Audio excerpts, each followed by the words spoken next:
Colonel Abu Saleh Mohammad Mostafizur রহমানকে একবার নিজের বাসায় দাওয়াত করেছিলেন প্রেসিডেন্ট জিয়াউর রহমান। কারফিউ ভেঙে জীবনের মায়া ত্যাগ করে প্রেসিডেন্টের বাসায় দাওয়াত খেতে এসেছিলেন মোস্তাফিজুর, কিন্তু লাঞ্চের টেবিলে খেতে বসে লাল শাক আর বেগুন ভাজি অর্থাৎ মাত্র 2 পদের খাবার দেখে সেদিন রেগে গিয়েছিলেন মোস্তাফিজুর। সেদিনের সেই ঘটনা নিজের লেখা একটি বইয়ে উল্লেখ করেছেন মোস্তাফিজুর। কেন একজন অতিথিকে সামান্য লাল শাক ভাজি দিয়ে খেতে দিয়েছিলেন জিয়া, এরপর কি ঘটেছিল জানলে অবাক না হয়ে থাকতে পারবেন না। চলুন বিস্তারিত জেনে নেওয়া যাক।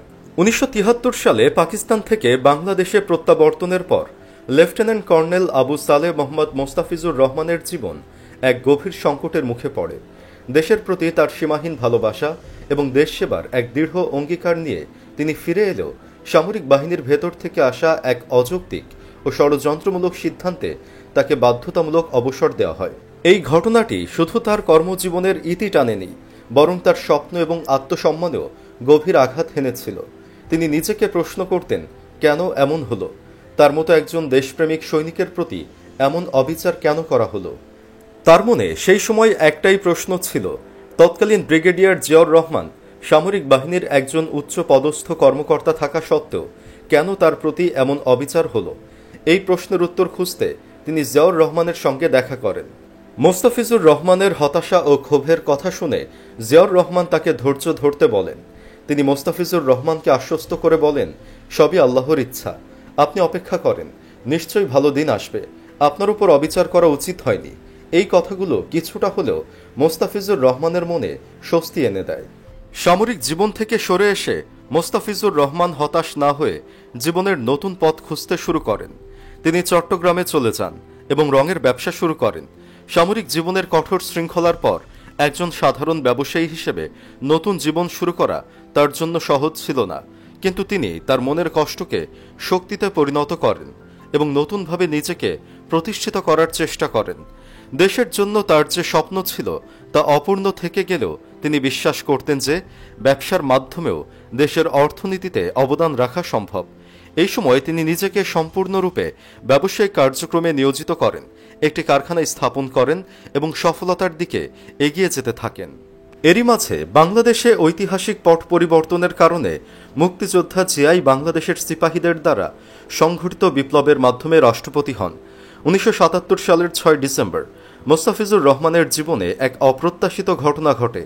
তিনি তখন তার ব্যবসাকে আরও বড় করার পরিকল্পনায় ব্যস্ত। হঠাৎ করেই তার বাসার সামনে চট্টগ্রামের ডেপুটি কমিশনার এসে উপস্থিত হন। তিনি মোস্তাফিজুর রহমানকে জানান যে রাষ্ট্রপতি জিয়াউর রহমান তাকে পরের দিন অর্থাৎ 7 ডিসেম্বর মধ্যাহ্ন ভোজের জন্য ঢাকায় ডেকেছেন। রাষ্ট্রপতির এই আকস্মিক আমন্ত্রণ মোস্তাফিজুর রহমানকে অবাক করে তোলে, কারণ দীর্ঘ সময় ধরে তাদের মধ্যে কোনো যোগাযোগ ছিল না।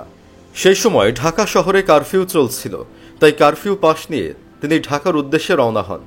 মনের মধ্যে উত্তেজনা, কৌতূহল এবং কিছুটা অনিশ্চয়তা নিয়ে তিনি রাষ্ট্রপতির বাসভবনে পৌঁছান। দুপুরে তিনি রাষ্ট্রপতির সঙ্গে মধ্যাহ্ন ভোজে যোগ দেন। তিনি মনে মনে ভেবেছিলেন একজন রাষ্ট্রপ্রধানের খাবার মেনু নিশ্চয়ই খুব বিলাসবহুল হবে, কিন্তু খাবার টেবিলে গিয়ে তিনি সম্পূর্ণ অবাক হয়ে যান। টেবিলে পরিবেশিত হয়েছে খুবই সাধারণ খাবার, লাল শাক ভাজি, বেগুন ভাজি এবং 2টো কই মাছ। একজন রাষ্ট্রপতির বাসভবনে, তাও আবার অতিথির জন্য এমন সাধারণ মেনু দেখে তার মনের সব উত্তেজনা এক চুমুকে কমে যায়। তার মনে কিছুটা রাগও হয়। তিনি বলতে থাকেন, এত দূর থেকে এই সাধারণ খাবার খেতে আসা। কোনো মতে কয়েকবার খাবার মুখে নিয়ে মধ্যাহ্ন ভোজ সেরে মোস্তাফিজুর রহমানের সঙ্গে জিয়াউর রহমানের ব্যক্তিগত আলাপ শুরু হয়। জিয়া তাকে তার বর্তমান পেশা সম্পর্কে জিজ্ঞেস করেন। মোস্তাফিজুর রহমান জানান যে তিনি রঙের ব্যবসা করছেন এবং একটি কারখানা করেছেন। এই কথা শুনে জিয়াউর রহমান বলেন, আমি বটগাছ হয়ে গেছি, টাকাই বড়, দেশপ্রেম কি নেই? জিয়াউর রহমানের এই কথায় মোস্তাফিজুর রহমান আবেগপ্রবণ হয়ে পড়েন। তিনি বলেন যে তিনি এক কাপড়ে দেশ ও জনগণের সেবা করার জন্য দেশে ফিরে এসেছিলেন, কিন্তু সেই সুযোগ তাকে দেয়া হয়নি। তিনি আরও বলেন, ব্যবসার মাধ্যমেও দেশের জন্য কাজ করা সম্ভব। তিনি জিয়াকে জানান, যদি দেশের প্রয়োজনে তাকে ডাকা হয় তাহলে তিনি যে কোনো কাজে লাগতে প্রস্তুত। মোস্তাফিজুর রহমানের এই কথা শোনার পর জিয়াউর রহমান তাকে একটি গুরুত্বপূর্ণ প্রস্তাব দেন। তিনি বলেন, টাকা যা কামাবার কামিয়েছেন, এখন আসুন আমাকে সাহায্য করুন, আমি একা পারব না।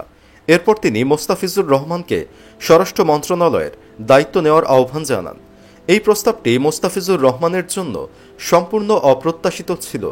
তিনি একজন সৈনিক থেকে ব্যবসায়ী হয়েছিলেন এবং এখন তাকে দেশের সবচেয়ে গুরুত্বপূর্ণ মন্ত্রণালয়গুলোর একটির দায়িত্ব নেওয়ার প্রস্তাব দেওয়া হলো।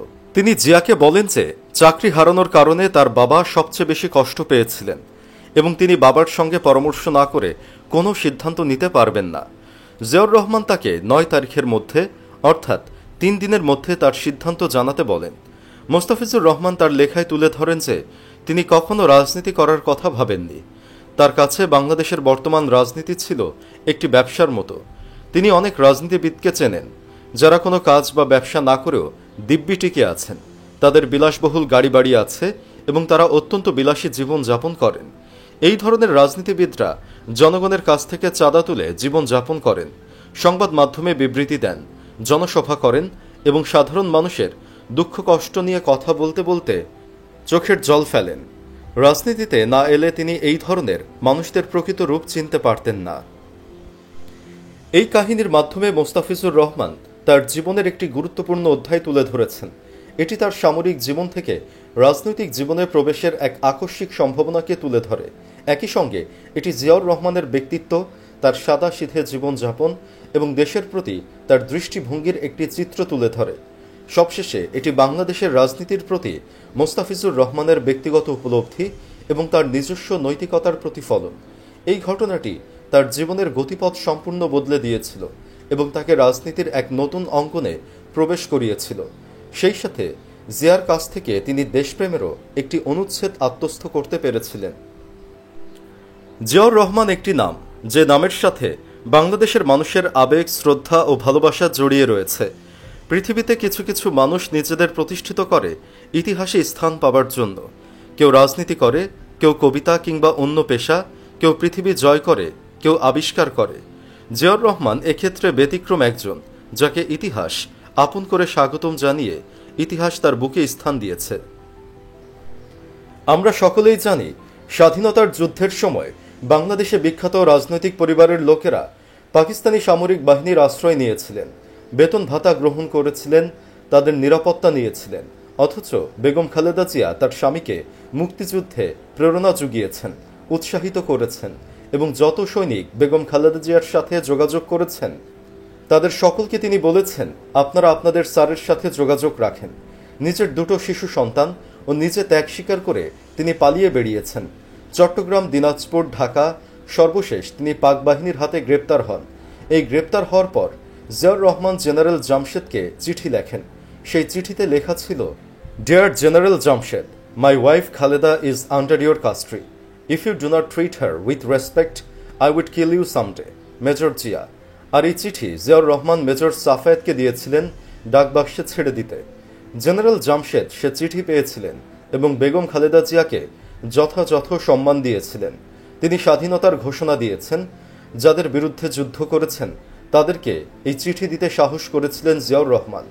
এটাই আমাদের জিয়াউর রহমান, এই ছিল তার বুকের পাটা। সুপ্রিয় দর্শক, প্রেসিডেন্ট জিয়াকে কেমন লাগে আপনার কাছে? কমেন্ট বক্সে জানিয়ে দিন আপনার মতামত। ভিডিও ভালো লাগলে লাইক দিন এবং শেয়ার করুন। চ্যানেলটি এখনও সাবস্ক্রাইব করে না থাকলে সাবস্ক্রাইব করুন।